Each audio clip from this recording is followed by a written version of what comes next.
बच्चों। तो आज का टॉपिक हमारा होगा principles of inheritance and variation. ठीक है, अब जरा ध्यान से समझिएगा। सबसे पहला सवाल हमारा होगा what is genetics. What is genetics. ठीक है, तो समझिएगा स्पेशली जो जेनेटिक्स है, स्पेशली इसमें study of inheritance and variation.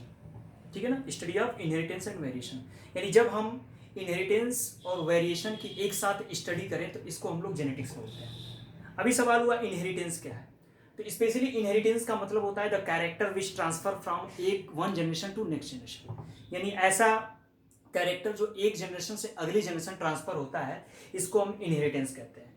ठीक है, वेरिएशन, वेरिएशन का सिंपल मीनिंग होता है कि डिफरेंसेस विद इन स्पीसीज, यानी एक ही स्पीसीज में ढेर सारी वेरिएशन या विभिन्नताएं देखने को मिले। जैसे एक माँ बाप की जो संतान होती है वो उसके अंदर कुछ ना कुछ वेरिएशन आपको देखने को मिलता है, वो एकदम डिक्टो अपने माँ बाप की कॉपी नहीं होती है, अगर हम ट्विंस में आइडेंटिकल ट्विंस की बात ना करें तो। ठीक है ना, अब जरा ध्यान दीजिएगा, यानी study of inheritance and variation that is called genetics. Genetics term जो है वो सबसे पहले बेटसन नाम के साइंटिस्ट ने यूज किया था 1905 यानी 1905 में। ठीक है ना, अब जरा ध्यान दीजिएगा, स्पेशली जेनेटिक्स में एक वर्ड है लाइक बिगेट्स लाइक, यानी genetics like begets like show करता है। लाइक बिगेट्स लाइक का मीन्स होता है कि जो भी ऑफस्प्रिंग होगा वो अपने पेरेंटल्स की कॉपी होती है।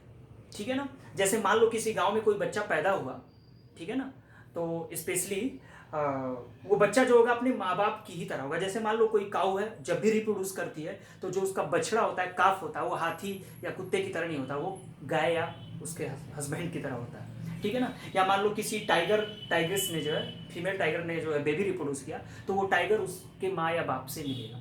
इसी को बोलते हैं लाइक बिगेट्स लाइक, या गाँव वाले लहजे में बोलते हैं जैसन काकर वैसन बिया, जैसन माई वैसन धिया। बात फिर समझ में आई? ठीक है ना, तो स्पेशली बेटसन ने ये वर्ड जेनेटिक्स यूज किया था 1905 में। लाइक बिगेट्स लाइक का मतलब होता है जो भी ऑफस्प्रिंग होंगे वो अपने पेरेंट्स की क्या होते हैं, कॉपी होते हैं। ठीक है, तो इसको नोट कर लीजिएगा, specially study of inheritance and variation, terms जो दिया था बेटसन ने। ठीक है ना, लाइक बिगेट्स लाइक, यानी माँ बाप की तरह उनकी संतान होती है, यानी जो भी एनिमल अपने बच्चों को रिप्रोड्यूस करता है वो उनके माँ बाप की तरह होते हैं। ठीक है ना, सिंपली इनहेरिटेंस में मैं आपको एक और बात बता दूं, कोई भी माँ जब अपने बच्चे को लेकर के गांव में बाहर निकलती है तो गांव वाले उसको घेर लेंगी, महिलाएं कहेंगे अरे ले इस लड़कवा के आँख तो जो है इसकी मम्मी से मिला था, उसके बच्चे का नाक तो इसकी नानी से मिला था। तो ऐसा क्या है, एक्चुअल में ये हम पहले से इस बात का अंदाज़ा लगा रहे हैं या लगाते रहे हैं कि जो भी इनहेरिटेंस है, जो भी जेनेटिकल कैरेक्टर है, वो एक जनरेशन से नेक्स्ट जनरेशन क्या होता है, स्पेशली ट्रांसफ़र होता है। तो बच्चा अभी हम लोग बात करेंगे ब्रांच ऑफ जेनेटिक्स की। तो सिंपली समझिएगा, जेनेटिक्स के कई ब्रांचेस हैं, जैसे यहाँ पर ट्रांसमिशन या क्लासिकल जेनेटिक्स है। स्टडी इसमें हम क्या करते हैं, तो स्पेशली मेंडेलियन और नॉन मेंडेलियन जो भी जेनेटिक्स है उसकी स्टडी करेंगे। फॉरवर्ड जेनेटिक्स में क्या है, तो स्पेशली हम क्या करते हैं यहाँ पर identification of mutated gene using mutated phenotypes. Mutated phenotypes की मदद से जो है म्यूटेटेड जीन की स्टडी करेंगे। फॉरवर्ड माने आगे की स्टडी करेंगे कि वो कौन सा प्रोटीन बना सकता है म्यूटेट करके। रिवर्स जेनेटिक्स में क्या है, तो यहाँ पर हम study of genes whose protein product are unknown, उन जीन का बात करेंगे जिनका प्रोटीन प्रोडक्ट जो है वो अननोन हो। ठीक है ना, साइटोजेनेटिक्स में तो वेरियस एस्पेक्ट ऑफ क्रोमोसोम के जितने भी एस्पेक्ट हैं उनकी स्टडी करेंगे। मॉलिक्यूलर या बायोकेमिकल जेनेटिक्स में क्या करेंगे, study of structure and function of gene, specially gene के स्ट्रक्चर फंक्शन की बात करेंगे। पॉपुलेशन जेनेटिक्स में क्या करेंगे, तो स्पेशली इस जेनेटिक्स में जो है हम बिहेवियर एंड इफेक्ट देखेंगे, किसका, जीन का, वो भी उसके पॉपुलेशन पे कुछ मैथमेटिकल एनालिसिस करके। जबकि लास्ट जो आपका बिहेवियरल जेनेटिक्स है, इसमें स्पेशली हम जीन का इंटरेक्शन उसके इन्वायरमेंट से और उसका स्पेशली आपके बिहेवियर पे क्या पर्टिकुलर पैटर्न आ रहा है ये देखने की कोशिश करते हैं। जैसे मान लो किसी कपल्स को बहुत ज़्यादा गोरा बच्चा चाहिए, ठीक है ना, तो वो अगर किसी प्रेगनेंसी के पहले किसी हिल स्टेशन पे चले जाए, वहाँ पे प्रेगनेंसी हो 1-2 साल वहाँ पर बच्चे रहे, ठीक है ना, तो बच्चा जो है वो काफ़ी ज़्यादा गोरा होगा। तो ये एक प्रकार का बिहेवियरल जेनेटिक्स है।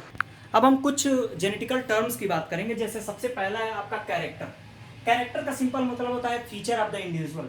जैसे आपने कहा कलर, तो भाई कलर एक कैरेक्टर है, ठीक है ना। कलर से ये नहीं पता चल रहा है कि वो ब्लू है कि व्हाइट है कि रेड है, तो feature of the individual that is called character, जैसे कि कलर हो गया, लेंथ हो गया।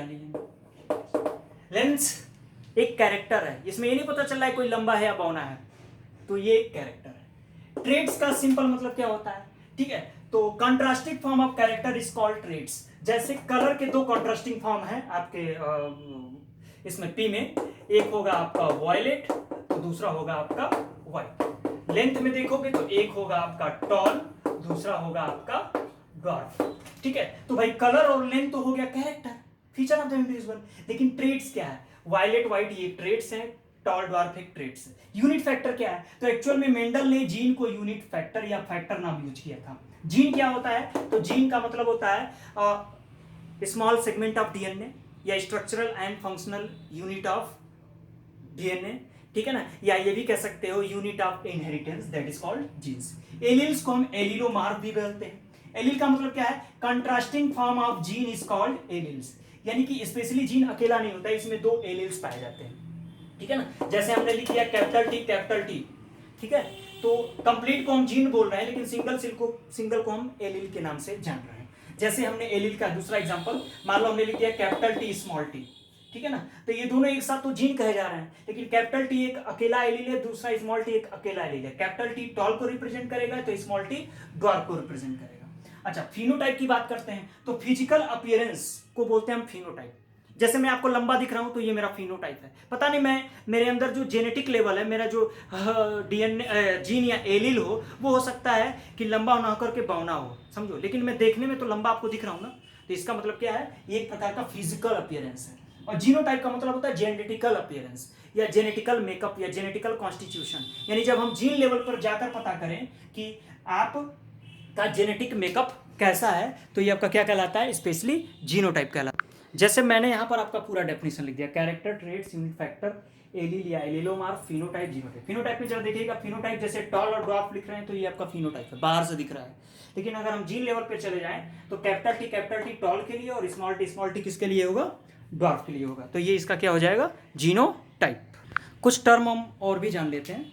स्पेशली होमोजाइगस का मीन्स क्या होता है कि जब दोनों एलील सेम कंडीशन में होंगे तो उसको होमोजाइगस बोलते हैं। जैसे capital T homozygous, small T homozygous. Heterozygous and individual with to different allele, अगर किसी इंडिविजुअल में दो डिफरेंट एलील है, कैपिटल टी स्मॉल टी, जैसे मैं तुमको लंबा दिख रहा हूँ तो फिनोटिपिकली मैं लंबा हूँ, लेकिन हो सकता है मेरे अंदर बौनापन वाला भी जीन हो इस कंडीशन में, स्मॉल टी और कैपिटल टी, तो मैं हेटेरोजाइगस टॉल या मिक्स मसाला टॉल कहलाऊंगा, यस, अशुद्ध टॉल। डोमिनेंट का मतलब क्या है, जब दोनों एलील सेम कंडीशन में हो, जैसे मैंने लिख दिया कैपिटल टी, ठीक है ना, ये डोमिनेंट हो गया। या मान लो हमने लिख दिया कैपिटल टी स्मॉल टी, तो ये कैपिटल टी अपने आप को एक्सप्रेस करेगा, स्मॉल टी अपने आप को मास्क करेगा, लॉ ऑफ डोमिनेंस पे हम लोग देखेंगे। और रिसेसिव का मतलब जब दोनों एलील डिसिमिलर हो, ठीक है ना। क्रॉस का मतलब क्या होता है कि जब दो इंडिविजुअल में मेटिंग होती है, मेटिंग मीन सेक्स होता है, और उसके बाद गैमेट्स का फ्यूजन होता है, तो वो क्रॉस कहलाता है। लोकस का मीन्स क्या होता है, तो स्पेशली क्रोमोसोम्स पर कुछ स्पेसिफिक प्लेसेस होते हैं जहां जीन्स पाए जाते हैं, दैट इज कॉल्ड लोकस। कुछ पॉइंट्स और भी हैं, इसको भी जान लीजिए। हाइब्रिड का मतलब होता है कि specially offspring obtain from between two genetically different pattern, दो जेनेटिकली डिफरेंट पैटर्न के बीच जो हाइब्रिड पाया जाएगा, जिसको शंकर बोलते हैं, मिक्स मसाला। F1 जनरेशन का मतलब होता है F1, F का मतलब होता है फीलियल पीढ़ी, पहली पीढ़ी, जैसे आपके जो बच्चे होंगे वो पहली पीढ़ी होंगे आपकी। प्योर लाइन का मतलब क्या होता है, series of self breeding generation having homozygous generation, और लास्ट है आपका phenocopy, specially non hereditary phenotypic modification cause by special environmental condition. Non hereditary है, मतलब ये आगे की तरफ ट्रांसफर नहीं होंगे।